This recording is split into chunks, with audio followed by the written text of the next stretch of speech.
right, we're back. It's episode 8. It's Clark, it's Matt, and we got one of our favorite guests of all time. We got Mr. Zach McKuig here to help us round out this season. Zach, welcome back. So great to be here. We are really happy to have you. We loved your analysis last time. You really opened my eyes, Matt. I won't speak for you, but yeah, we're excited to have you. Speak for me. Z, a couple questions, just because it's been a few episodes since we talked to you. I guess just in light of maybe going over episode 7, what were your thoughts at the end of episode 7? Did you think that would have been a good place to leave it for this season finale? Or what was your mindset coming into this episode 8? Great question. I'll say this, just as an overall analysis, Scrooge has become a household term in our house. Unfortunately. Right. And y'all use it how it's to describe? It's a G-rated, yeah. Yeah. Hit me in the Scrooge, okay. Yeah.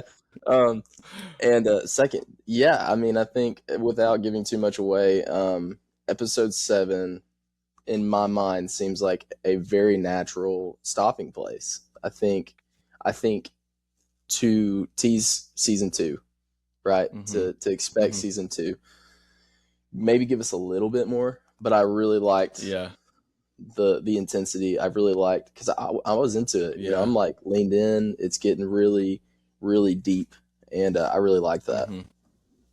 Yeah, would you have been okay with for our guy Ron? It feels like he was looking at himself in the mirror, kind of.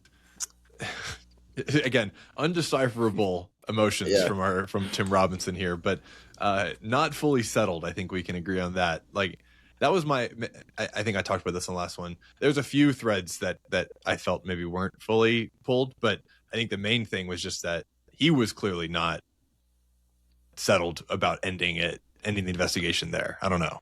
Yeah, it was definitely interesting to see him get the answer he was looking for so long, and then just to kind of like in the same breath just, give it up. Yeah, just let it go.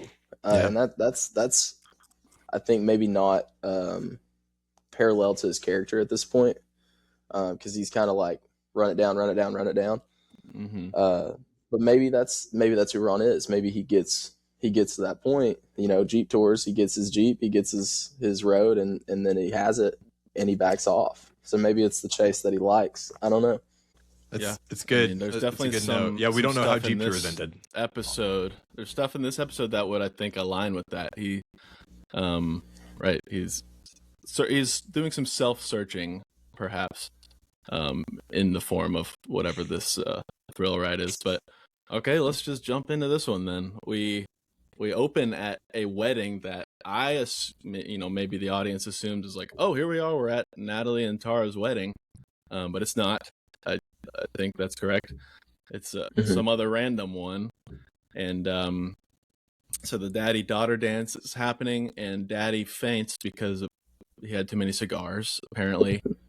And the obvious reason, because everyone has 10 cigars at a wedding. Yeah. How does he have time for that? It isn't a single cigar like a hour-long process. This little time. Hey, cocktail hour. You can fit 3 cigars in cocktail hour, and then somewhere. Did any of y'all think when he was falling back on the dance floor, like he was doing the thing, he was stumbling back? My first reaction was that he was going to do that thing, if like an NFL player celebration, they like fall into and they like pretend they're injured, and then they do a dance, and then they twerk. I don't know. Yeah. I don't know why the dad. I thought that's what he was doing. I thought it was build up. Okay. Wow. I thought it was some build up.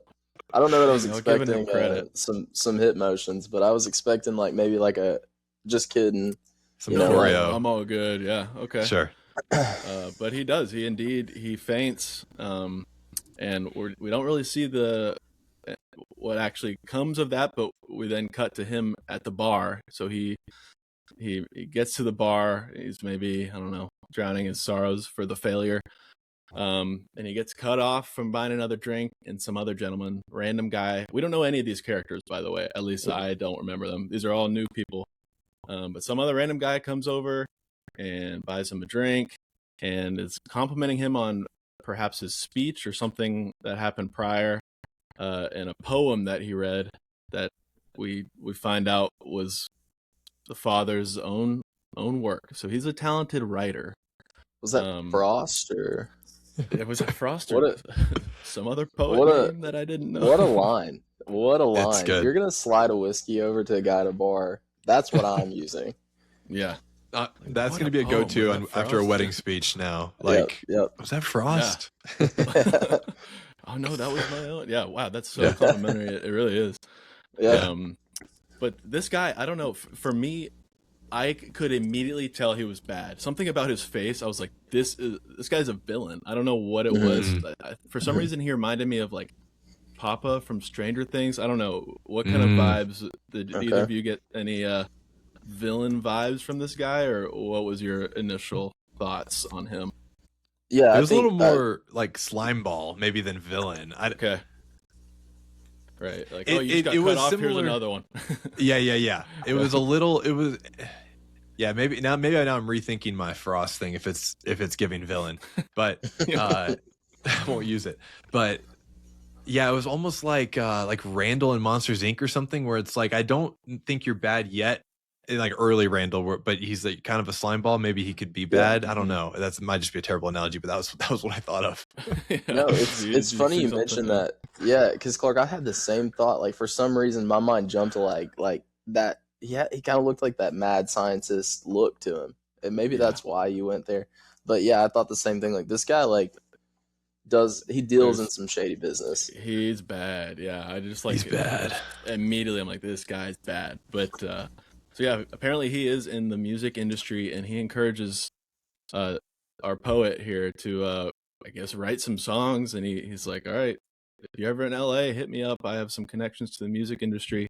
We'll get you writing pop songs. And then he even mentions that he heard a chorus in the which I can't even imagine what.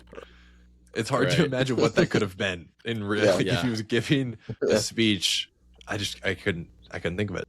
Right. Have you ever heard a best man speech that impressed you to that extent? That you would really nothing poetry, like nothing that screamed poetry, but I've definitely heard some good best man speeches. But Luke Gasquet was a good one. That's our friend. But I wasn't like, hey, that was poetry. That was more like, oh, the funniest guy I know. Oh, he's also heartfelt. Dang. Yeah. There's more stuff like that. And Kevin Bailey, another one. I was like, oh, a guy I've never heard say it, give a compliment. It was just like extremely complimentary for 15 minutes. Streamed from him. Yeah. Right. It's more like, oh wow, that's like surprising side of this person I didn't know. Not like go write a love song. I don't know.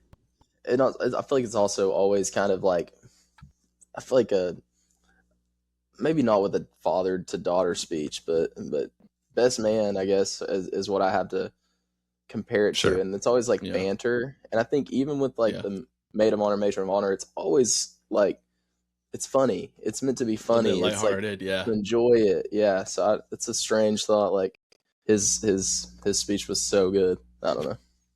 Yeah. But all right. So just after we get introduced to this guy, a kid walks into the bar, says something about his dad, and then shoots him dead. Shoots this. I think his name is Stacy. I forget his name. Stacy Crystal or something. Stacy Crystal. Yeah, something like Crystal. That. You killed my father or something. And he shoots him with like looks like a gun made out of like soap or something. What was like a 3D printed gun? Yeah, I don't know. Is that legal to 3D print a gun? It can't be. It was then. Maybe. Different time. Right. Yeah. Think about it. A couple of years back, the laws changed quick. But so a lot of new info in that scene, new characters, new plot lines. Who knows? And our second cold open of the season. I think at least second, because we had the Arizona one with Jeff, but we at least had an anchor in Jeff in that one. This one was swimming in the open sea. Yeah, I was frigid. I wasn't the biggest. I wasn't into it as much. I was very like, am I on the right show? And then like. I'm like, there was some of that for me too. From there. With the show, I mean, again, like the first time I watched it, there's so many characters in this show that I'm like, am I supposed to know that person? I definitely had a little bit of that. I was like, have we why do I feel like I know this person, or is this a bad guy is this Jeff's friend? Like, I'm thinking of all the people I've met, like, barely. I'm like, wait, is it that person? Was he at the life of the party? Yeah, exactly. Yeah, I'm like, shoot, okay, how am I supposed to be following this? But yeah, and it is a completely cold, new characters, new storylines, but he's probably got something to do with Ron's plotline. We know that. But here we go. We get dropped back into familiarity. It's the next morning. Ron and Barb are in bed, and Ron is telling her he's going to go try and get his job back. It's the morning after Barb's investment dinner, I'm guessing. And yeah, I guess he's decided he's going to go get his job back, get his life back on track. But she encourages him to maybe not immediately, to take this time and figure out what it is that he wants to do and what makes him happy. And so that's kind of what she encourages him to do. So that's nice. But we all know that what makes him happy is to chase this crazy thing, to get back and jump into this crazy story. To be with Mike. To be with Mike. He wants to be with Mike. Yeah. In a way. Yeah. Right. Yeah.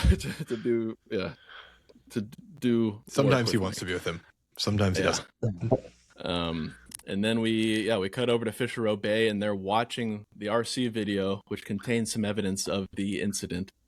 And they're all deciding what they should do with Ron and what this means for his employment status. And Douglas takes his opportunity to wheel himself up to the front and kind of bury him.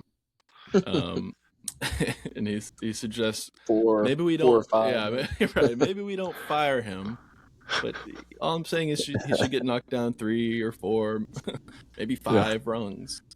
I love that. This is not good for like corporate anxiety to think that if I ever made a mistake at work that it would be reviewed by everybody. Mistake is maybe the wrong word here, but I wouldn't want to think the whole office was looking at it. Not only not only HR, but your peers. And like your ones you don't maybe get along with. You know? The ones who want you Douglas, who's very clearly not given the promotion, now has a platform to share. You're right. Let me speak up here. My friend at work, at one point, he was in our office kitchen, whatever the alley is between the island and the main part of the kitchen. I'm sure there's a word for that, but he's in that little section, and the dishwasher door was down. And he was backing up and fell over the dishwasher door and didn't like break it, but knocked both the shelves of dishes out of the dishwasher. A whole mess. And we spent months trying to get that security camera footage to just to have to review as a group. Yes, as a group. Fault here? And I did at some points be like, should we not? Does Josh want us to move on?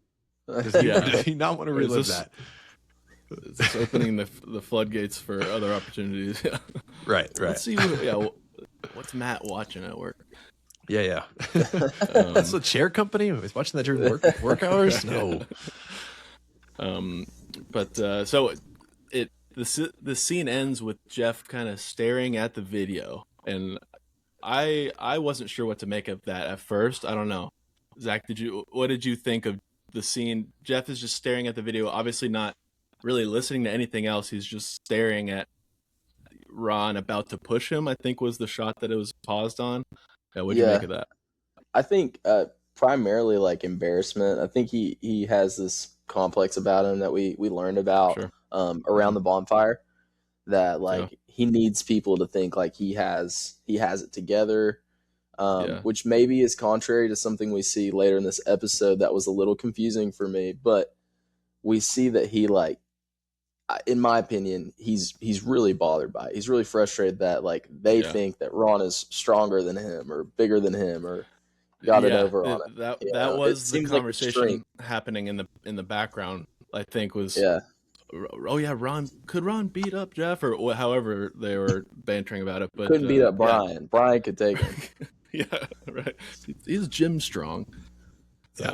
Yeah, I think it's something like that. For some reason, it seems like he wants Ron back on the job so he can get back at him. So he's like thinking of like, this can't be the end of me and Ron. This can't be how our relationship is remembered, or something like that. Matt, did you have any other different thoughts? I just thought it invoked it's funny you said Brian's hat sketch, where it's like, I was thinking he had that emotion. He's like, I wouldn't get pushed by this Ron guy. Right, I could stand up to him. But I like Z's. Yeah, there's probably some deeper underlying stuff here, and I was just going as surface level as possible. Yeah. No, it's probably somewhere in between, but this is why we have Easy. I'm just thinking so deep. He's so deep. But then we cut back home, I guess. I forget where Ron was, but they go back home and Natalie is there. Ron tells Natalie he's on a walk with Baby. That's what scene we have. He's on a walk with Baby. No bonnet, just Baby. Just Baby, pure Baby. And he's calling her, and he tells Natalie that he figured it out, but he won't really tell her exactly what it is, but he says it's over.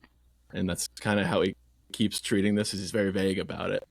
But I'm a hero. I'm a hero, but it's over. Right? Yeah. Right. Trust me. I'm the good guy. I got it all, but it's over.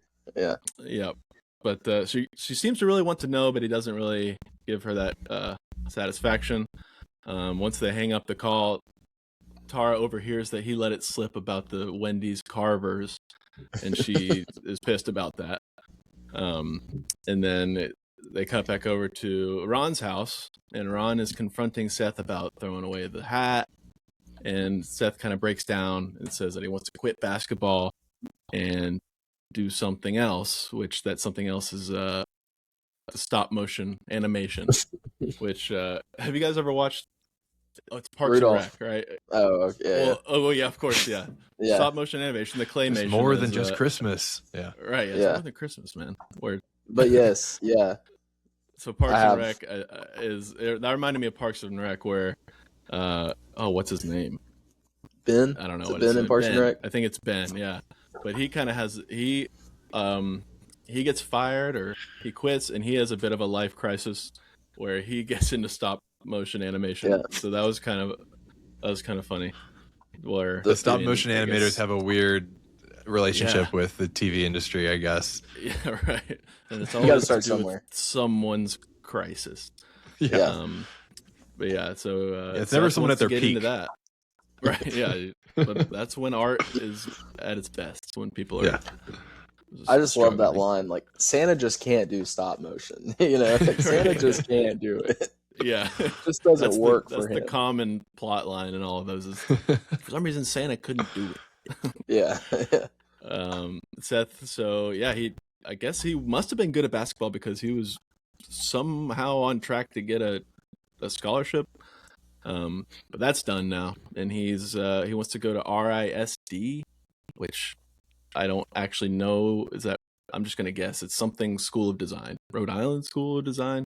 Ooh, Rhode Island's a good pick. I couldn't think of it. We're gonna run with that. Yep. Yep. So he wants to go to a design school, and that's kind of his new purpose, I suppose. That's his new. Yeah. That's his new. Clark, did your parents react like this when you told them about urban mobility, or? Just kidding. Like, okay, we're gonna figure it out. It's like traffic lights, right? Yeah, Sweden. Basically. Yeah. Oh, that's exciting. That's so exciting. But Ron takes this opportunity to also now tell Seth, or kind of brag to him about what he's been up to. Again, extremely vaguely. Gives basically no details. And Seth is like, "What? You're being weird. You're not saying anything. You're just saying you've been in." I would need to go back and rewatch that scene, because it was really funny how vague he could possibly be. So that one was really it reminded me of the date where they go to like the Mexican restaurant, one person can't have all the fully loaded nachos, you know? Right, yeah. Just like, I saw you talk to him. What? He's like, I told him to turn the air down. I thought you were cold. Yeah. Yeah. What? Anything but. No, this is good. Okay, then so Ron goes downstairs and he's just kind of staring out the window, and he's kind of getting pulled back in. He's having all these flashbacks of parts of his adventure. And as he's having these flashbacks, he gets a call from Jeff, and Jeff wants to grab a beer, try and, he claims, work things out, see how they can get Ron back in. But Ron denies this opportunity. And Jeff kind of takes offense to it, which I think falls in line with kind of what we were thinking earlier. And he lays into him a bit and kind of insults him. And then that's kind of where they leave things. But yeah, I think we're getting a little bit of a grip on Jeff. Jeff wants to either meet up with Ron and to have that interaction be some sort of closure to his complex, or he wants Ron back on the job so that he can fail, or he wants Ron back on the job for some other reason. He doesn't want how it ended to be the end. We know that. Motives are definitely unclear, but there's a reason. Yeah, the only thing we know he's committed to is being like the worst hang on the show, even with Tara on the show. Right. That's plenty of rough hangs, and he's up there. Yeah, Mike, Tara. Right. He's all up in there. But so after this call, Ron calls a tip line. He's like, I want to get this thing off of my plate. Calls a tip line, gives a really vague tip, and then he hangs up because he panics. But then they immediately call him back because caller ID exists, and he doesn't like that. But then, so later Mike shows up, and he's mad that Ron abandoned him at the bar, which was kind of a funny part of episode 7, is we never really see what happened after. Like, it really is, we kind of got abandoned too. It's like, what happened with the mayor? Yeah. Were we going to get any more from that? And we don't. And what what is Ron freaked about? Like, because we know at this point we're thinking local government embezzlement with a powerful investor, and I guess maybe is it his wife's? We're back to the only thing Barb's I'm thinking is investment. Maybe he's gonna throw a the wrench consequences in would ruin her. Yeah, I think it's his fear. Okay. And cool. and I think she used that, like in the end of episode 7. Like, are you really going to do that to your wife? Like, are you really going to take away what she's been working so hard for? And I guess certainly. I mean, he's definitely like the one really like admirable quality we have in Ron is that like he does try to be a good father and a good husband. Like, he cares a lot, maybe a little more. That's where about he's himself. drawn the line. He's willing to let this affect a lot of things, but he doesn't want anyone to. The security of his family is important, and their happiness is important. He'll miss out on some stuff. He'll miss out on some events, and maybe not be totally present. But yeah, he has drawn the line there so far. So Mike shows up and he's pissed, of course. He's like, "Hey, you reeled me back in on this thing and then abandoned me," and it seems like Mike has kind of found his meaning and purpose in life in this mission of theirs as well. I think this is where he rants a little bit about not being Scrooge and not having people laugh at him. And he seems to want this to be part of some good that he's done in the world.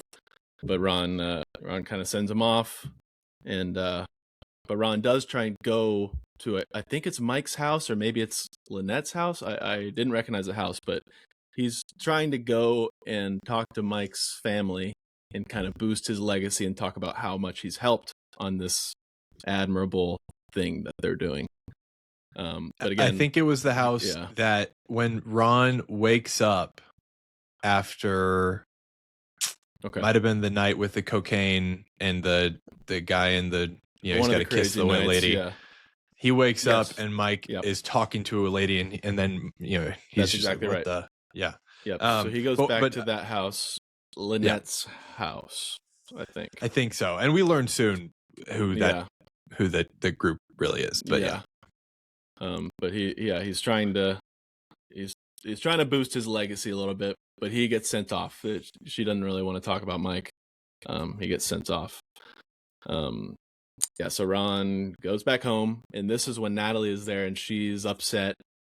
Her and Tara had a bit of a falling out because of the whole her spilling the Wendy's Carver's bit and breaking Tara's NDA, which that's brutal. Can't think of anything worse. That's awful. If you learned about Carver's early, do you think you'd be clamoring to go? Is this something that excites you? Just what's your Carver's thoughts, Z?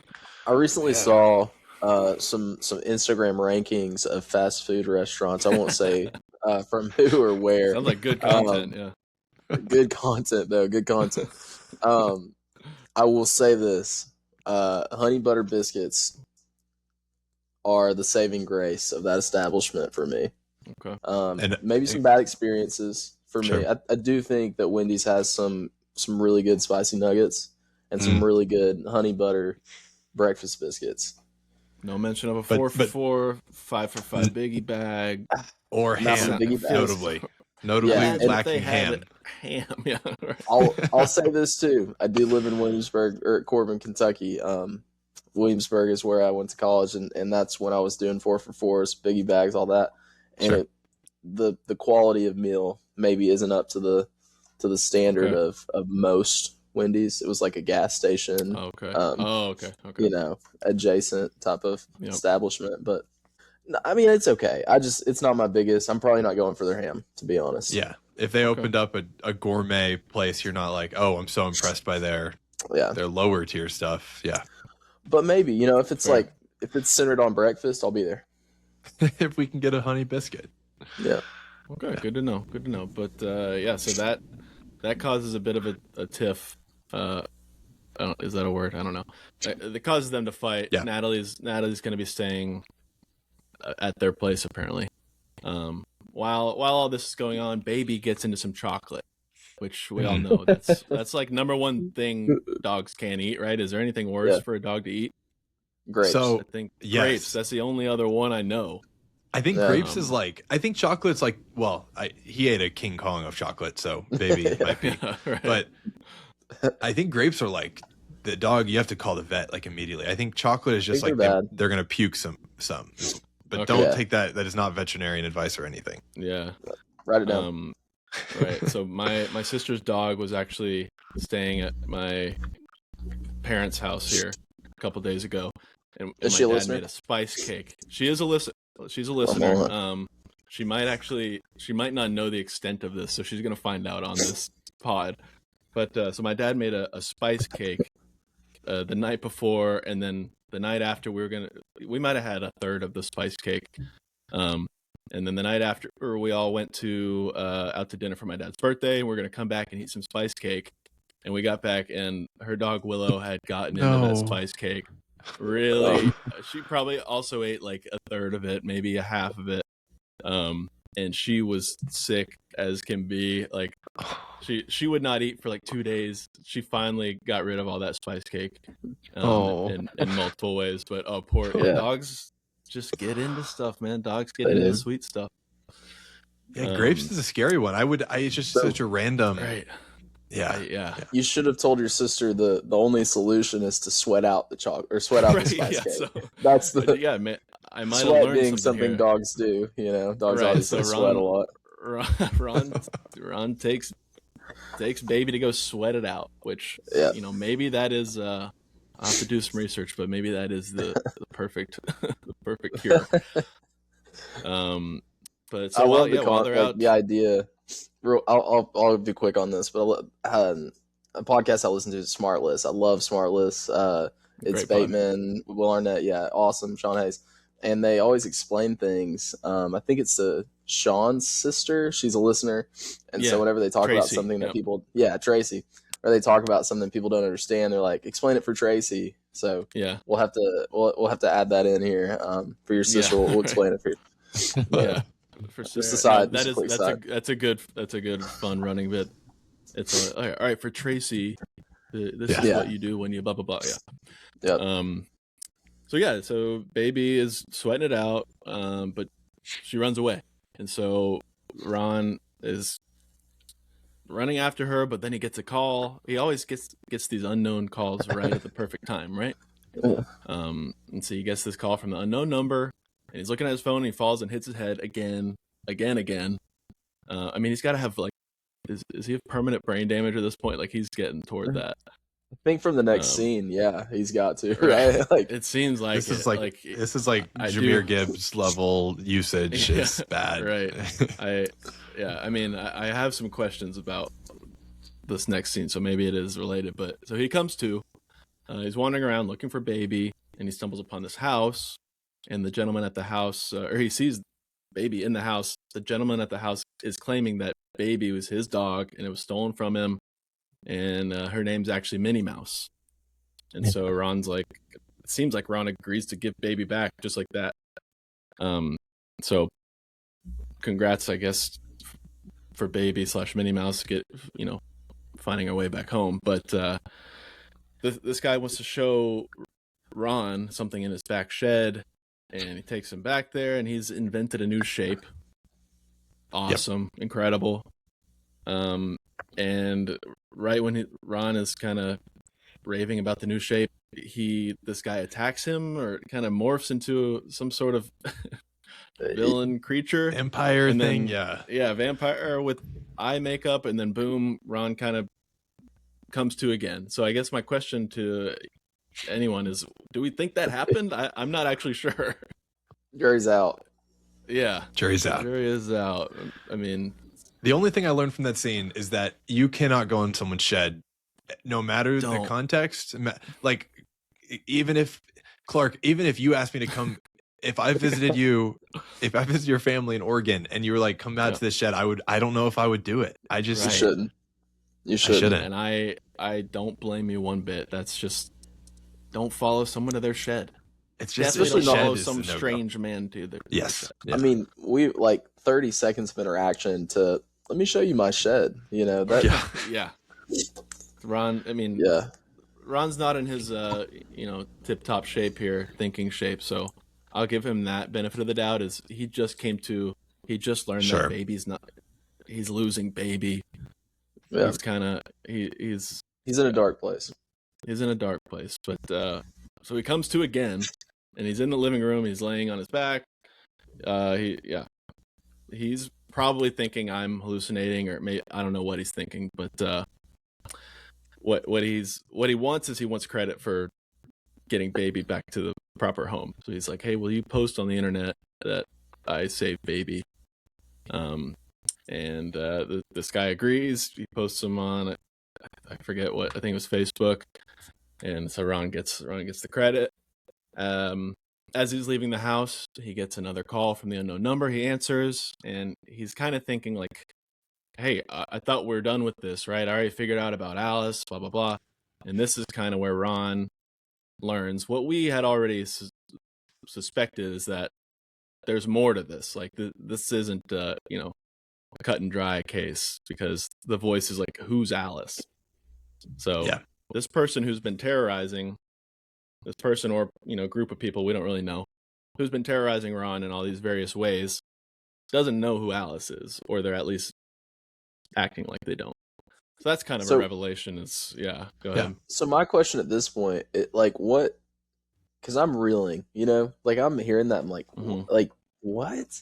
So what, we have the Bald Harmon pranks, like the egg, the Bald Harmon, all that. We have, obviously, after all those, we get like this chat web sort of questionnaire from Tekka that says, are we done, Ron? So in my head, I'm assuming, okay, Tekka is after him. It's all about Tekka. Tekka, Red Ball, following all the train to the colors and the tattoo, all that, and then we get to Alice. So there's a clear line of evidence, right? Yeah. On the cork board, he's got the red lines. He's there. So where does this come from? Is this? Yeah. Am I missing something? Because that's kind of what I was. Have my theory, but Matt, what do you think to that? It's hard. It's gonna be hard for me to answer that without answering with the end. Okay. We can hold.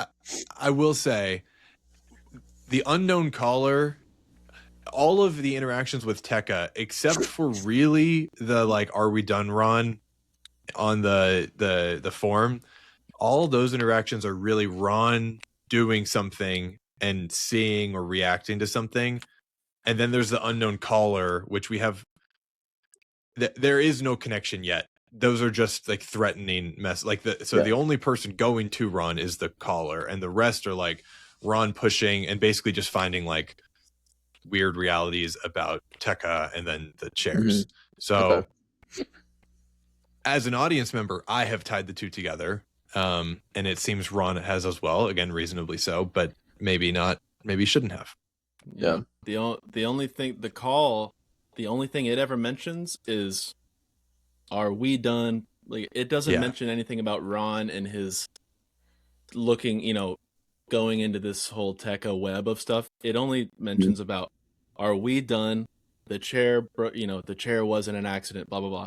It only mentions somehow their conflict and then the chair breaking. So my theory at this point in time is, okay, that somehow Alice has a piece of this crazy chair nonsense. Yeah. She basically sells them for profit, whatever. And then there's this whole other thing where the chair broke in the office, and that has kind of the workplace kind of nonsense going on. And then there's some fixer or something. And then there's obviously this whole larger conspiracy with the Tekka company. So at this point, Delaware County, Ohio. Okay, there's at least 3 arms of this conspiracy that Ron's kind of stumbled into, where he kind of hasn't parsed them out. He thought he kind of solved it all with, all along it was just Alice selling the chairs, but I think we as the audience know there's more to it. There's more. He hasn't really kind of separated it all yet. And our vampire in the shed. Maybe party D. Maybe this is all. Yeah. Maybe Ron's still in the hospital and he just bonked his head twice in a week and he doesn't know what's going on. But that's my. So right now, this person on the phone is the person terrorizing him for some reason, and they don't know who Alice is because Alice is just doing her own shady thing. Sure. So that's kind of what but Ron starts reeling just as you were. He's like, what? You don't know who Alice is? What? And so he's like, boom, I guess I'm back. But also then he goes home and he starts reading the comments under the Facebook, and apparently Minnie's owner was a terrible owner, and so he kind of put her back into a terrible home. No, Minnie. We celebrated that she was gone. I know. What a funny little anecdote, but I thought that was hilarious. Why? A character question about Ron, and Z, it feels like you're good at this kind of thing. Why do we think Ron is so desperate for getting recognized to do something right? It doesn't really click that much with what we know about him. We know he has the Jeep tours. It feels like it kind of all goes back to that, but it didn't feel like he was doing the Jeep tours because he needed to be recognized. It just felt like it was a passion project that failed. And so that kind of clicked with me. He wanted to change lives. Sure, he wanted to change lives. He's had visions for it, the veterans and the it clicked for me that he was on this new, this was his new project. The whole needing validation thing hasn't really clicked for me yet, and it feels like he kind of unlocked that this episode. What are your thoughts? Yeah, I think I go back to episode 1, right? So you look at the very first episode, and that conversation with the waitress kind of changes from the mall and celebrating Ron to Seth, right, as his son, and the basketball game, right? This really big basketball game that Seth had. And I think what I have learned about Ron from that time, and then just moving forward and seeing how well, he's talking about the mall. This is my thing. I can make it whatever I want it to be. I think Ron just wants people to be impressed with him. And I think also when you look at like the opposite, I think he really doesn't want to be embarrassed in front of people. Sure. And so maybe because of all the embarrassment, he's chasing after that hero image. But that's kind of my take, is like he really wants, maybe from where he's failed with the Jeep tours, now he's lost his job, he wants his family to think like he's still a hot shot. Like he's still got it going on. He's still worthy of their praise and admiration. But yeah, Clark, do you have any thoughts on that? That's kind of my stance. My only initial thought was he's definitely like filling the void, I guess, of what he thought the mall was going to be. Like, oh, I can leave my markers and do something great because I'm in charge of this big project. And then that kind of gets ripped away from him. And so he's like, okay, maybe it'll be this other mission that I've set out on. Oh, that kind of gets ripped away from him. He's like, okay, well, I guess I got the dog back to her. Like, hey, can I get some credit for that? Right. I don't know. Yeah, right. Just throw me a bone here, pun intended. But Clark, yeah, did you and I say on our episode 6 rewatch that we didn't know that Seth played basketball? Because I remember at least I said that. I think I said that too, but now. But Z is just on the money, man. Right? He remembers everything. He remembered it from episode 1. That's There's levels to this. Don't touch the You're egg. Different, man. Yeah, you're different, dude. You're different. But dude, yeah, here's the thing, man. I think some of these like things he does are so funny. Like I think back the faces he's making when Seth first starts talking to him. He's like sitting there looking at the hat, like making faces. Like, I don't know why. If you ask me a year from now, I'll probably remember that. But the plot, I might not. I don't know. Right. Those are the kind of things that stick. So when I was making my notes here, this might be nothing. It might be something. But I was noting. So when I keep my notes, I like put the location of the scene, just so it gives me something to. And I noticed at this point, like, almost every scene starts at the house and then they go somewhere. Like, oh, they'll wake up at home and then he does something. Oh, he walks in home and then he goes out on some mission. I don't even know if thematically there's something there, but I've at this point I was like, okay, every time I'm like, oh, they're at home, but then like halfway through the scene they just go somewhere. Like that's like his starting point. That's whatever. That's his home, and then he sets off on some, wherever else he's trying to accomplish something. But it's a good note because it could be nothing, but yeah. No, I don't think it's nothing, because there's been episodes where it felt like being in Mike's car was the home base, or being in the office. Like episodes like 1, 2, and 3, it was like something happens to him at the office, and then we go somewhere, or they like, they go out to the beignet truck and he sees the chair, like. So maybe, I mean, I'm not even necessarily saying it's that there's something really specific thematically there. It might just be like hey, Ron's like thing of his life is shifting around, and that's and right now he doesn't have a job. Where he's finding his stability is like back with Barb, which in a lot of ways is probably good. And I guess previously with Baby, but no longer. No, that's a great peg. Yeah, I haven't even thought about that, but like exactly what you're saying, Matt, about like home base, that home base idea. I remember like when you're writing stories in like high school, you have the assignments of like, where's the plot, or what's the plot?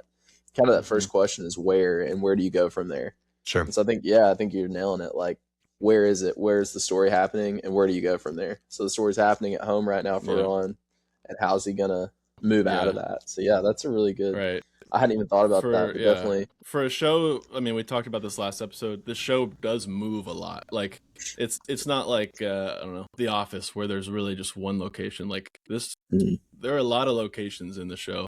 But it did seem like, all right, every scene we're like, we get back to home, and then it's like, all right, where are we going next? Okay, so that was just my thought. I'll keep an eye on it, I guess. Sure. But so yeah, Ron is back home for the evening, and he's checking his email. He gets an email from Fisher Row Bay. He has been replaced. But he immediately calls. I think he calls Jeff. They don't actually show the phone call, but he immediately makes a phone call. And you can assume it's Jeff, from what we know later. But so Ron's seems like he's going to head out of the house, and Barb kind of stops him to have a quick conversation, and that's when she lets it slip that she wasn't really bragging about Ron and his little side hustle here to her friend. She was making fun of him. So she kind of lets that slip. And Ron snaps at her. So they have a little bit of a fight there, and then he heads out into the night to meet Jeff at the bar. And so it's like the worst. Not to go back to the Jeff's a bad hang thing, but like if I had a fight with Gracie and then I got to go spend time with Jeff at a bar, that's the worst night of all time. It's getting out of You're hand. coming home worse. Somehow you're coming home worse than before. I need to go heal or think or something, and this is not that. And in perfect fashion, like what we see next is exactly what you would expect, right? Just like the most horrible setting, It's not what he's expecting. I mean, he's expecting to maybe talk some shop, talk about work, talk about like what Jeff kind of teased, like, hey, let's see if we can make this thing work. Maybe a beer. Grab a beer, talk like two grown-ups, but we know pretty quick that's not the kind of night they're trying to have. So Jeff is with one of his friends from their crazy Sedona retreat, but it becomes obvious they are trying to have some other kind of night. Like they're wanting to drink, they're wanting to sing some karaoke, they're looking to get into it and not talk about any work. So as the night kind of develops, they've had some drinks and they start telling stories and bragging about this and that. And Ron kind of gets prompted, hey, tell me, I don't know that guy's name, but he wants Ron to tell a story. Yeah, that chap. He wants Ron to tell a story. Jeff kind of says, no, Ron probably doesn't have any stories. He's got it all figured out. He's not like us who needs to chase the thrill. And that's where you can see Ron's like, that's not all that true. Like, he's like, listen to what I got here. Like he's about to let it all spill about his past, however long it's been, a couple weeks, month. And luckily at that time, luckily or unluckily, Jeff gets called up for karaoke right when he's about to tell the story. So he holds that thought. Jeff goes up there. It goes amazingly. Not quite. He gets tripped up because it's off key. It's not in his range. He kind of has a little bit of an episode up there. So he signs back up, and he goes back to the seat with his two boys. He's venting. He's like, he's telling Ron about, hey, if I'm actually talented, like listen to some of this other stuff when I can write and sing it. And so he shows Ron. He's playing some music on his phone, and Ron recognizes one of the songs, and he recognizes it from Beautiful Lady. Beautiful Lady. Yeah, it's been in my head on repeat by Sedona Jeff. Yeah, maybe I heard it. I need to listen to it again. Yeah. You probably have. You've been calling. Heard it on Spotify. Oh, I wonder if they took out like a phone number, like the Fisher or the Red Ball Market Global hold number. I bet they did. Maybe. I would love to call him and get another taste of that song, but it would be good. Yeah. So he recognized the song from the whole music is from the Red Ball Market Global music. I forget. He is a savant. Seriously, he's a savant. Between the faces and the tune here. True. He is dialed. So good. Right. He's got a good ear. If I'd only ever seen a professional headshot of somebody, and then I saw them like out and about, I would give myself maybe a 15% chance at identifying that person. Right. The only thing is like maybe I'd be like, did I see that person the other day out out in the world? Like you just see too many people. Yeah. He has some sort of photographic memory for this stuff for sure. Yeah, he's gifted. He makes this connection. Okay, somehow Jeff is in on this, and he storms off. He gives Jeff his phone. I don't know what Jeff thinks of that, but he's got to think something about that. He's got a lot of tequila in the system, so true. It might not be. It's already been a long night. But yeah, so Ron heads to Fisher Row Bay. He's gonna go snooping through Jeff's files. He wants to find something about his connection to Red Ball. And so he actually finds the files, and he finds, well, first he finds a picture of one of his friends from the retreat. Apparently he's a movie star. That's cool. I don't know if you guys caught that. Yeah. He said, "Oh, yeah, Jeff's friends with blah blah, the movie star." Yeah. Cool. So that guy is actually awesome. That was the guy that kind of spoke down to Jeff, right? The guy that he saw. Yeah. Yeah. I didn't catch his name, but yeah. So he actually is living the life, and we were wrong. We should strive to be like him. But also in that picture was Stacy Crystal. So, and it's connected. It's all connected. And as Ron's fishing through the files, he's looking for, I forget who he's looking for. I guess he's looking for Alice. He's looking to find Alice's name in the Red Ball Market contract stuff.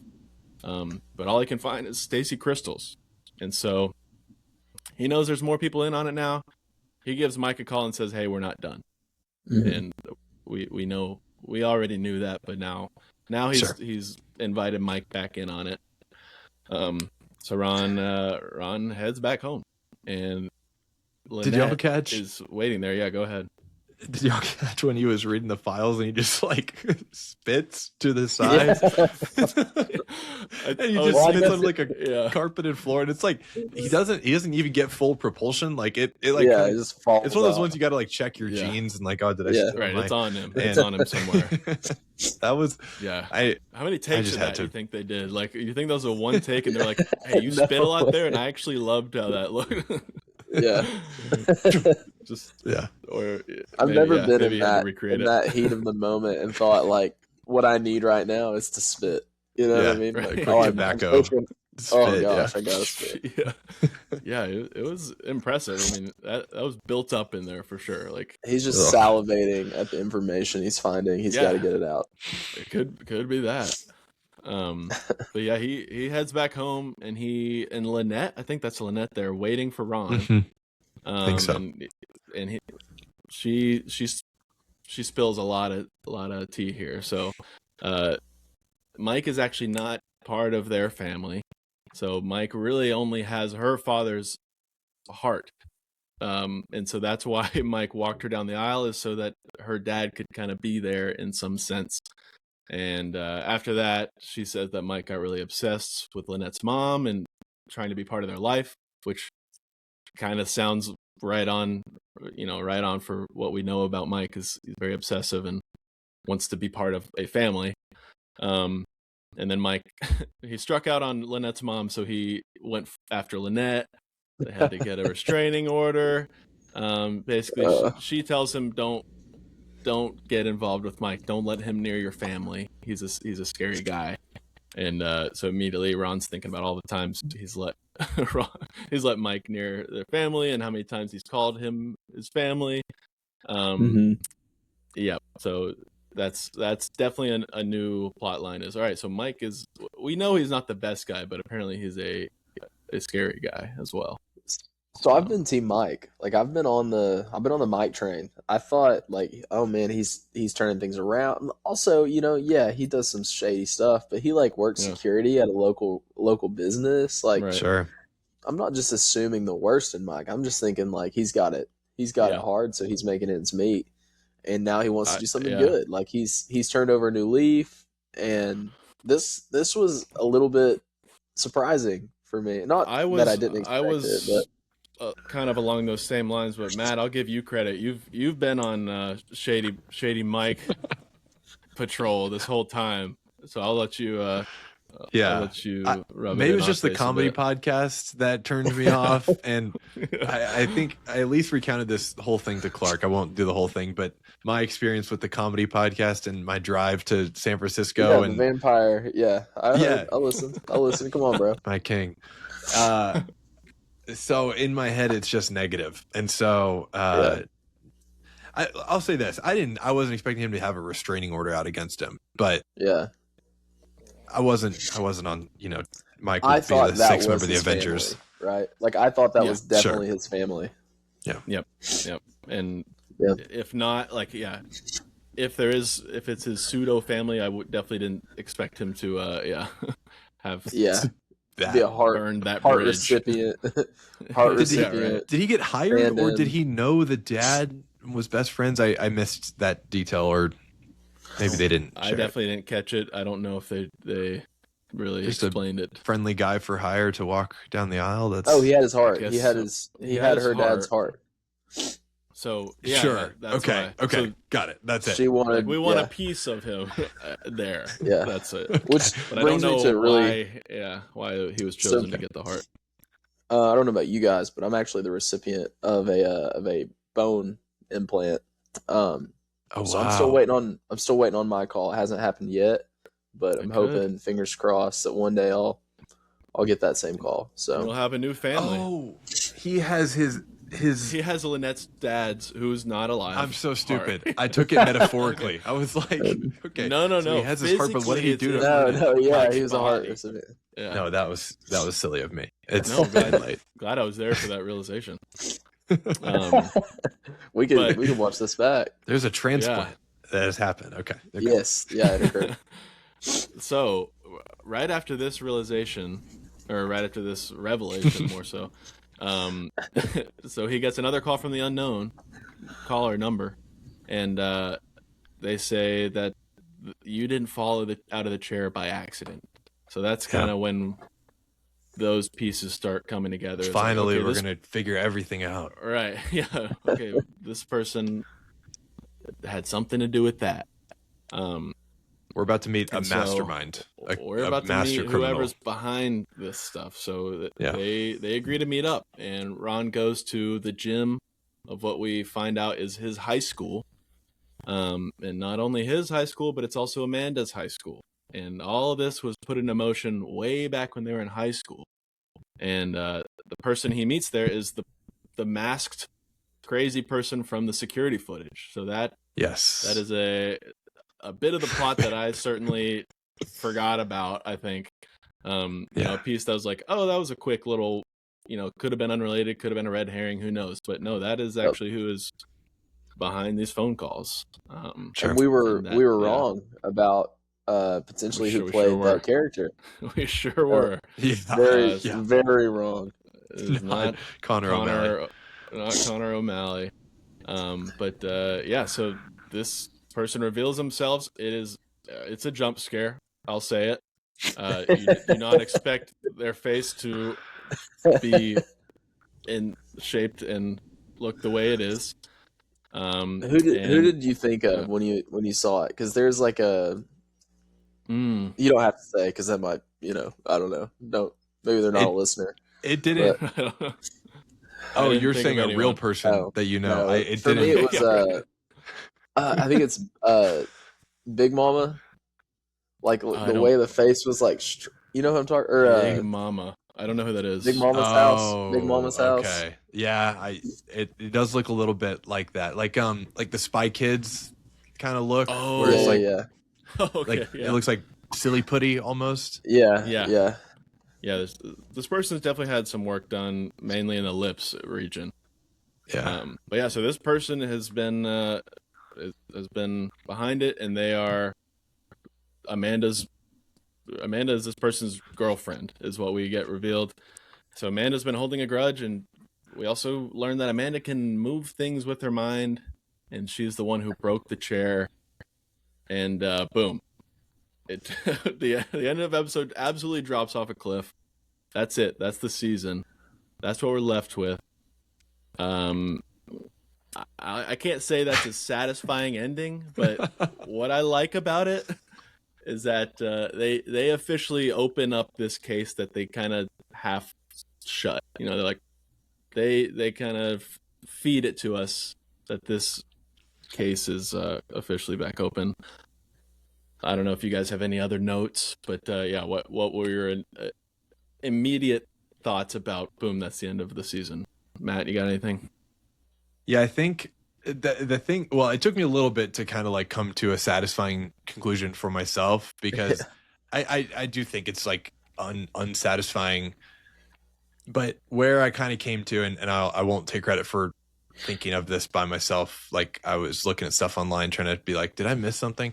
And what it seems the common thread is, it's like, this is and once I started to think of it like this, it really started to click. This is kind of meant to be like a parody of puzzle box type shows like Severance or Lost is a good example, where it's like, I think Lost is honestly the best example, because I remember being in the middle of watching Lost and being like, if they give me if they answer all of my questions, that will be the greatest thing ever, because I have so many questions. And that was what was fun about it, is like, I have to watch that next episode because I have to get this thing answered, and I have to know about this character and this thread. And Severance, I would say a little bit less like that. It's a little more like world building-y, as opposed to just like, hey, let me just feed you questions. But they do some of that, like, you know, and you walk past like a random door in the middle of Lumen, and it's like, what's going on in there? Right. And this feels just like a good parody of that, where it's like, both for Ron and the viewers, it's like, we're just fed.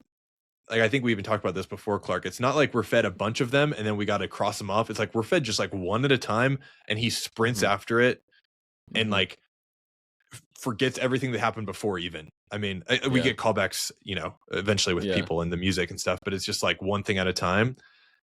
And I feel like we kind of were answered everything. I have not thought about something where I'm like, I really needed an answer to that and didn't get it. It's more just like, it didn't feel satisfying. It's just like, so it's just this dude and they're mad about nothing. And then it's an investor embezzling chairs, which we talked about last episode, is like, fine, but it's not exciting. Like, I like the Hungary theory. I don't know. That was my whole kind of conclusion. Yeah, Zach, what about you?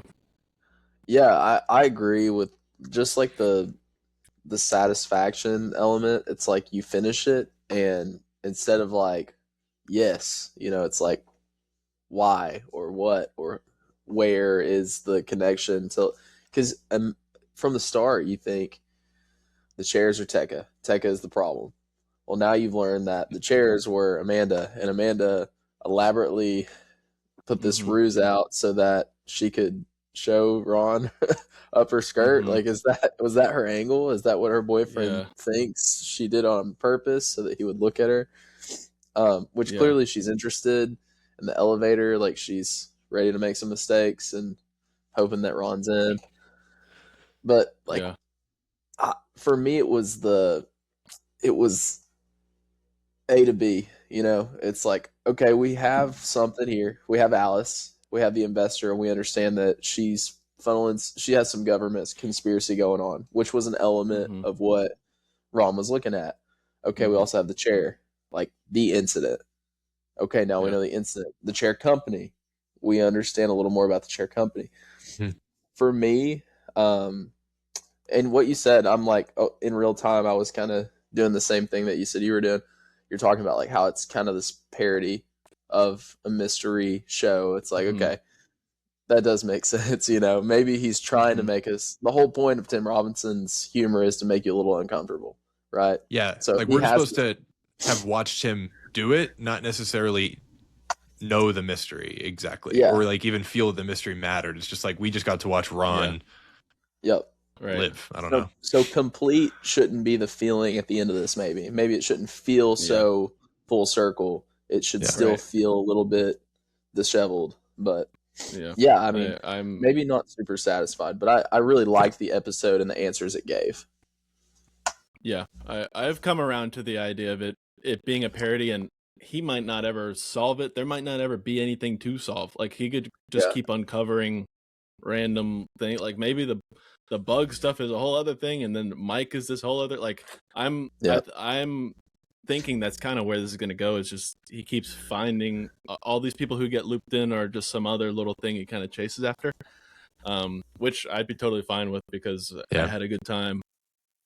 But so there was one little scene there that I didn't even mention, but so Mike, I forget if Mike calls or what happens, but it shows quickly that Mike has someone tied up in his bathtub. And I believe it's the mayor's friend. That's who I recognized him as. What's the guy begging to go back to the mayor's jacuzzi? Okay. In episode 7? I had no idea. Oh, wow.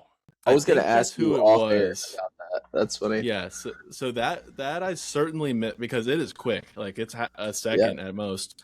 I missed that in the first watch through, but yeah, so that certainly kind of opens up a bit of this Mike storyline of like we don't know what exactly his overall motives are. Like, maybe he just wants to have a bigger role in this, so he's just, yeah, he's like, all right, I'm gonna make sure that that Ron needs me, or that Ron can't butt me out of this because I got a piece of this now.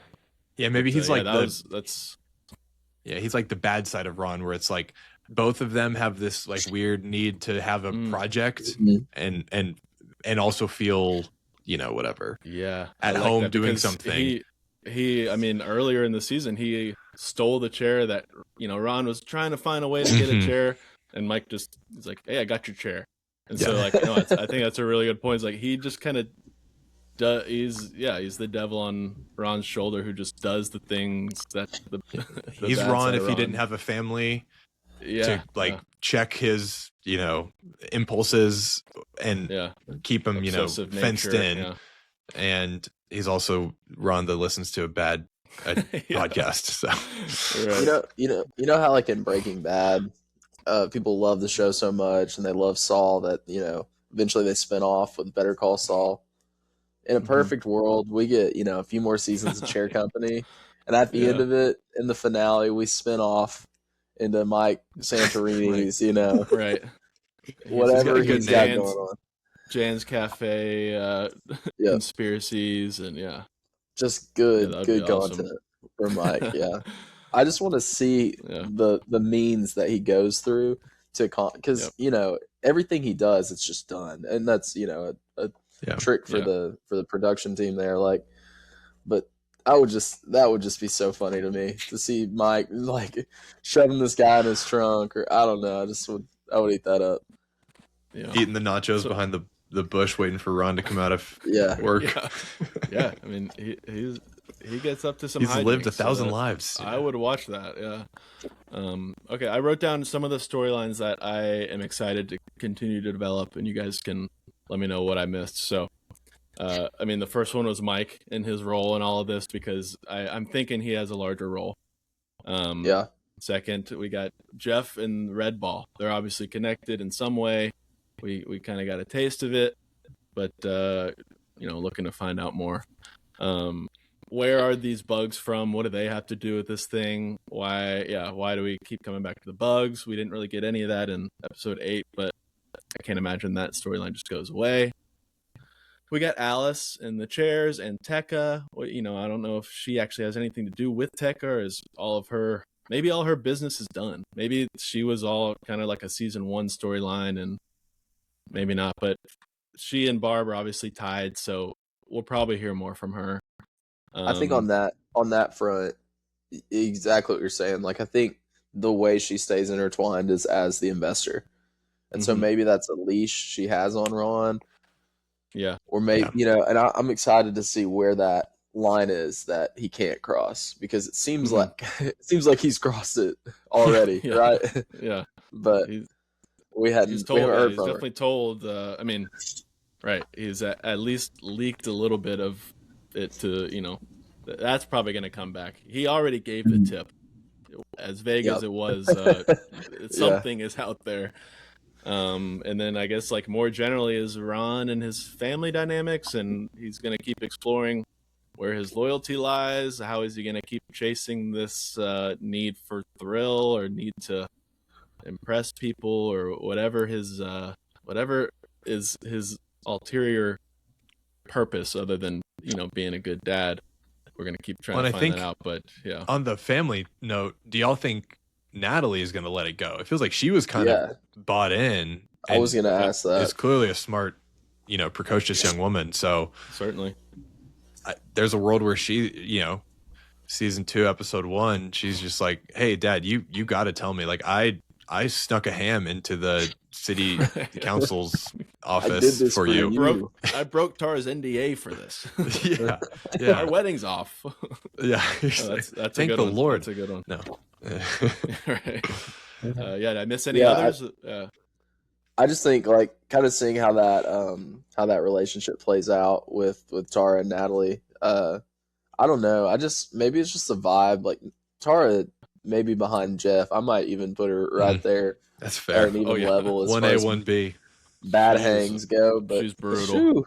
So, is this gonna keep? Are they gonna keep this going? Is the wedding gonna happen? I could see the wedding being a big plot, focal point in next season. So, and speaking of weddings, the only big one I think that maybe it's wrapped up, maybe it's not. Who's the little boy with the 3D printed gun that shot? Our who's his father? What did Stacy have to do? Yeah, that's another big one that we just barely kind of got into. So yeah, Jeff throws Stacy in with the red ball, all that whatever's going on there. That's definitely a big one we got a taste of. And what we've noticed about like the series so far is like those little characters that you think won't make a comeback eventually do. So I wouldn't be surprised if we end up seeing the Frost-like wannabe poet, if you will. Bring him back. Richard, I'd love to see some more Richard. Hopefully he gives a speech at Tara's wedding. I would love that. That would be great. When you're done with that story. I've got a better one coming. Maybe we'll hear that better story. That would be sick. The janitor. Let's bring back the janitor. Let's see what he's been into. Right. Yeah. What's up with him and that wheelbarrow? Oh, HR guy. We got to think about HR guy and him living in Fisher Robay. Has he moved out? We haven't seen him, so but he introduced his parents. I mean, he was Fisher Robay over? Sure, right. The mall. I mean, of course, the mall. That's got to be something. Yeah, we got to see that through, whether Ron's part of it or not. I guess I'm excited. I think overall, the thing that sticks with me is I like the unpredictability of this show. That's something it's hard to do that. There's so many shows, so many movies where like almost every type of plot line, it's hard to make something unpredictable. Yes. And he's so far he's done that. It is not easy to try and figure out where this thing's going. So any predictions I have, I already know they're probably not right. Yeah, hold them loosely. Yeah. Matt, Clark just kind of gave us his, but what's your like one take, like your thoughts on the series as a whole? Well, really big picture, I really loved watching it, and I will be making a point to watch season 2. One layer deeper, big picture, or maybe a layer higher, I'm excited to Tim Robinson has not let me down, and it could be anything, and I will probably go make a point to see it. And even if it's not his brand of comedy, like he's proven to me now a few times that he can compel me in whatever weird way he compels me, and that's good enough. I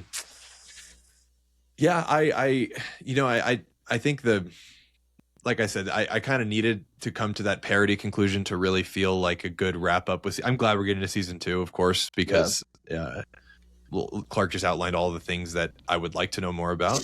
But I think if we hadn't, and I think we know that we are going to, I would still be satisfied with what we got this season, because it's the journey, not the destination, I guess. Sure. And the journey was really fun, and we got to see a lot of stuff. And last thing I'll say, I hope he goes back to the Jeep tours. I really think that's where his calling is. He seems way happier doing that, and just, I won't say more settled, because he clearly wasn't, but happier. No, that's good. That's good. What about you, dude? Overall, season 1?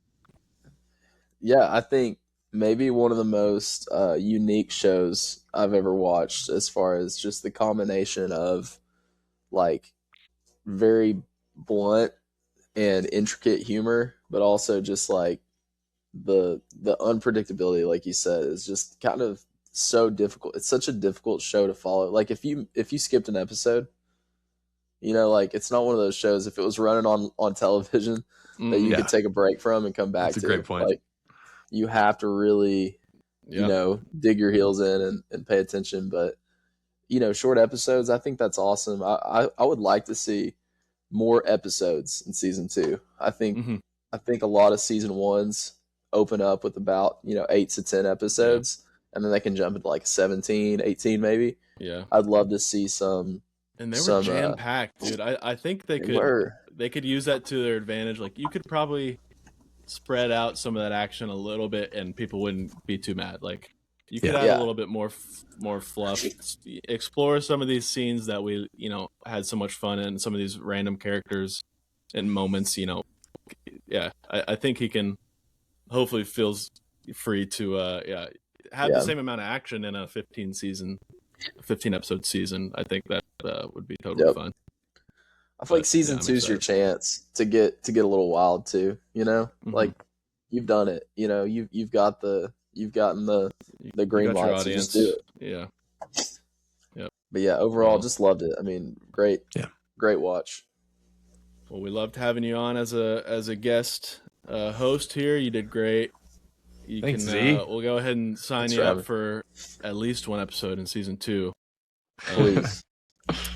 And I would like to be back on here recapping season 2. So hopefully hopefully we get the re-signed contract as well. Yeah, that's right. That's right. If you made it this far listening in this episode, thank you so much. We had a blast doing this, and hopefully you guys enjoyed listening. We will see you guys. We'll see you next time. Peace. Bye.